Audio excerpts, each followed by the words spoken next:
Most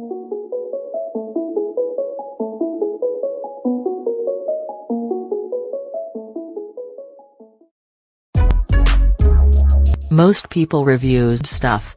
They also say this product is the price is quite good.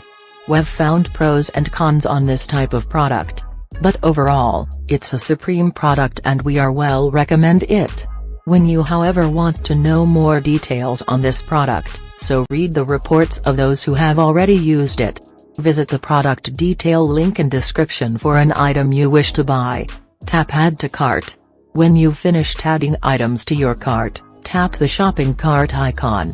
If you need to edit the items in your cart, tap save for later or delete next to the item in the cart. Tap proceed to checkout and follow the on-screen instructions. Review your order information and tap place your order to complete your purchase. You'll see an order confirmation screen when your purchase has been completed.